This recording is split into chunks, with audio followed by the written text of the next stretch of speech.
اسی لیے کہا جاتا ہے کہ روزہ ایک ایسی عبادت ہے جس سے اخلاص پیدا ہوتا ہے، کیونکہ عبادتوں میں اخلاص بہت ضروری ہے۔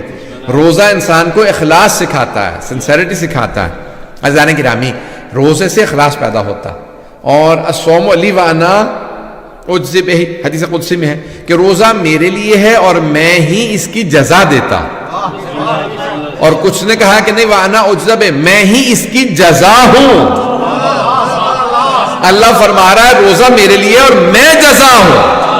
روزہ رکھو گے کیا ملے گا؟ اللہ مل جائے گا۔